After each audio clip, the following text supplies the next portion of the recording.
With this, now we will move to our next session.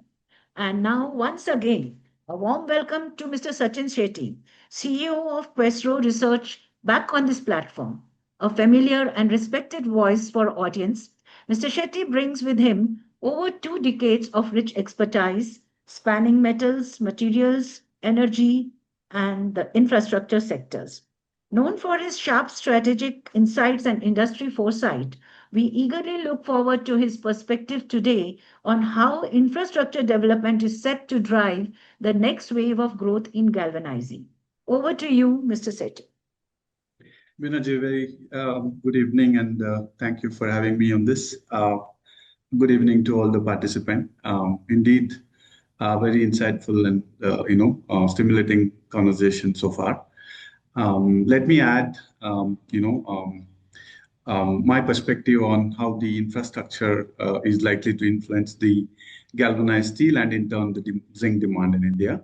I would like to start discussions with revoking Ms. Margaret Thatcher's favorite quote, which talks about the infrastructure actually means for the economist, particularly that's the term the economists use, and rightly so.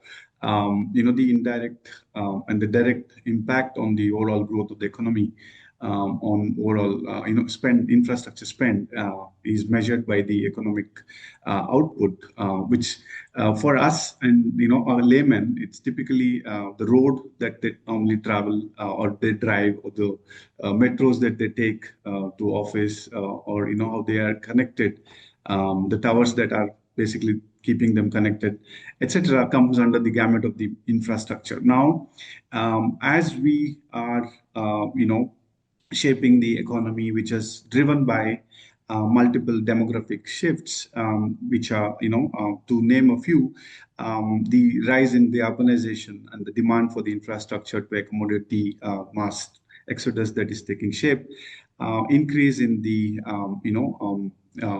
employment status of the urban contribution, which is expected to go to about 41% from the current level of 22-23%. And there is a large, a shift that we are seeing from an agrarian and the continued shift in fact, which are moving toward the service sector economy. All of these are, evidently driving the need for investments in the infrastructure. Having said that, these are known facts. Of course, since we actually revoked economists, on the right-hand side, that you would vividly see that there is a stronger correlation between the infrastructure investment to the overall zinc consumption. A delta anything or the R square value anything above 9.9 is a very good correlation. So you would see a direct multiplier effect of the infrastructure investments in the overall zinc demand growth. Moving to the next, I think it's very important that we talk about how India's economy would demand the continued investment in the infrastructure to bridge the gap between the current status to the desired state of $7 trillion economy, right? And we believe the infrastructure to play a significant role in this. When we look at, the common infrastructure status amongst the peer groups, be it within the developed markets, such as the US, Europe, and the neighboring countries such as China, and also some of the Asian markets like Indonesia, etc., we definitely are, we fall behind in many indexes when we compare to these economies in terms of the efficiency of the infrastructure, quality of the infrastructure, and also the, investments that have been flown in the markets such as the Asian. Now, if we see the evolved economies, of course, they built infrastructure and are now allowing the efficiencies and the equilibrium to drive their economy, where we are far behind on many counts, as I listed, and that would mean it is imperative for us to continue to stay invested in the infrastructure to facilitate that transition to accommodate the entire demographic shift that we talked about. And also, infrastructure happens to be one of the largest contributor in terms of the steel, which accounting for up to about 50 million tons out of 145 million ton, near about 30%. Combined with the construction, it adds up to about 70%. So infra definitely becomes one of the important and critical backbone in terms of not just supporting the economy but also being one of the largest outlets for steel consumption as well.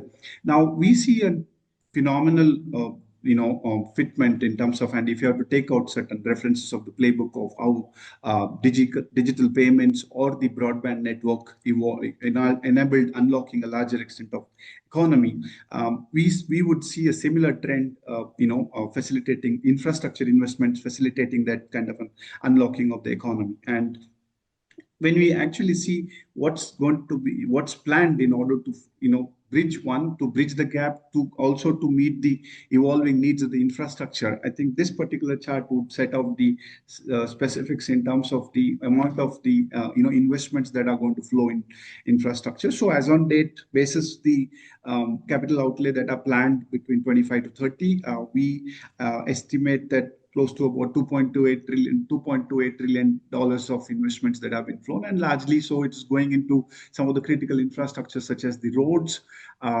railways, and then also in irrigation, and then affordable housing, and as well as power. Now it comes from the fact that when you see the related comparison, in terms of the India versus the China position. So we are at about $3.7 trillion in 2007. Sorry, in 24-25, 23-24. Pardon me. We are, we are at a stage where China was in 2007, and at that time, if you actually compare the relative position of the infrastructure, the scope of development that we see for Indian infrastructure is phenomenal. So the question that we would be really wondering is that kind of commitment that the government is announced or is outlays are sufficient enough to bridge that kind of a gap. We definitely would like to see the contribution coming in from the private sector as well. While Indian government actually spends nearly, in terms of the overall gross construction formation capital, goes up to a level of 29 to 30%. As my earlier speaker also mentioned, it is at about 3.1% of our GDP spent on infrastructure. By the way, I think we are lacking significantly in terms of the certain elements, be it in the road, power sector, etc. And I believe there is an immense potential for the private investment to flow in those to complement to what Government of India has already been doing. So I know we have very short timeline, so I'm not going to dig into all the important sector, infrastructure sector, or the subverticals, but I'll take a look at several of them. So let's say a power sector is definitely one of them. So power, if you see the Indian power sector, we are at about 475 gigawatt of capacity, which puts us into one of the top power generating economies. We know we have a target of achieving close to about 500 gigawatt in the renewable, by 2030, and we expect that 2030 our capacity should be in the range of about 795 gigawatt, and then going up to about 1,000 gigawatt by 2035.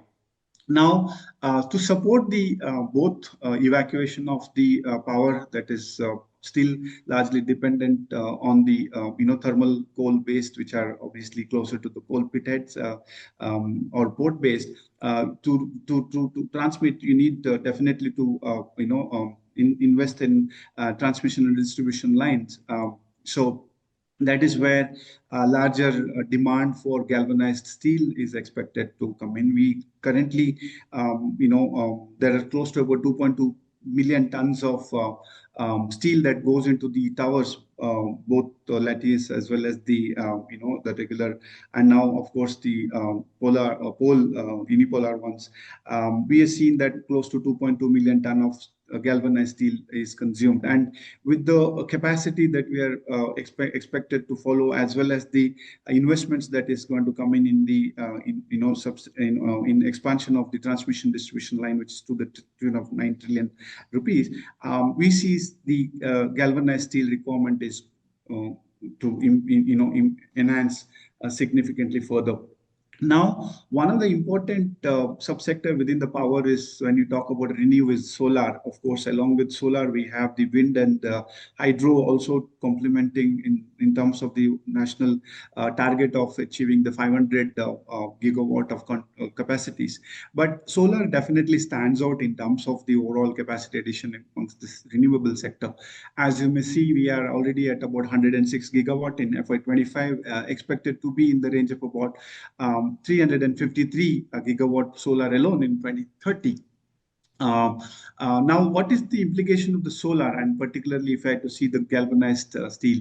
If you see today, India's per megawatt consumption of steel is at about 32 tons, vis-a-vis the global average of about 40. We still have some headrooms over there. At the current state of our solar penetration, we are consuming close to about 770 KT of galvanized steel. We expect it to go at about 2.16 times to the range of about 1.65 million tons in 2032. So there is a tremendous opportunity that we see coming in the form of a galvanized steel. Of course, the interplay between the different substrate is going to be a significant, influence in terms of the overall the intensity and thereby the total demand. But we see the ZAM being considered to be one of the important attributes which would change the face of the solar sector steel consumption going forward. Now, road is an important sector, and road and national highways, which Pog passionately spoke about in terms of the overall capacity that we are planning in per kilometer of addition per day. And what comes along with the road is, of course, beyond the normal steel that we use, be it with the light poles, etc. Also, the road crash barriers to ensure the safety of the passengers, the cars or the vehicles that are flying on those road. We see that the road crash barrier is one application which is using galvanized steel, and there is a tremendous potential in terms of increased use of galvanized road crash barriers. We see that about 180 to 200 KT of galvanized steel has already been used in the country, and that we see going up to about 350 KT by 2030. Now, in addition to the roads, we have railways as another important, infrastructure element. As I mentioned earlier, we lack China's penetration in terms of the railway kilometers, while we are ahead in terms of the metro, related to their 2007 position. But in the main lines, we lack then and we lack now. And I see there is going to be an investment which is going to bridge both from the main lines and then also the supported dedicated freight corridors, which are going to be constructed post the west. Then we have the other, which are lines that are planned. Now, what is the significance of the dedicated freight corridors? This is going to lead to not only the faster movement and improvement in the overall logistics efficiency, but it is also going to demand intense structure which are galvanized, both on the form of construction of that, but also from the operation point of view. So that is the opportunity that we see here. Now, translating the certain infrastructure sector that I spoke about, and then extrapolating to the overall India-specific market, what is the opportunity that we see in the hot dip galvanized steel alone is at about 6.5 million ton for FY25, and it is expected to grow at a healthy rate of 7 to 8%. Now, within the 6.5 million ton of hot dip galvanized, market. We see TLT, which is the largest I spoke about, and then we have other structures here. But what is important to see is that the contribution of infrastructure, where we consume nearly about 50 million ton in infra alone, but the galvanized share is only about 6.5 million ton. And I agree with Pug sir when he mentioned that there has to be initiatives, there has to be a proactive measures to improve the life of our infrastructure, and to protect the infrastructure. The structures have to be galvanized. I think there is.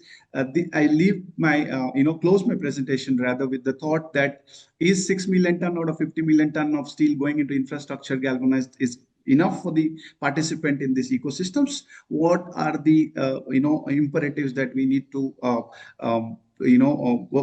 take up as an action plan to increase the galvanized steel content in the infrastructure sector? With that, I will end my note. Thank you very much for the opportunity. I'm open for any questions at the end of the session. Thank you so much. Thank you so much for such an articulate presentation, Mr. Sachin. Thank you so much.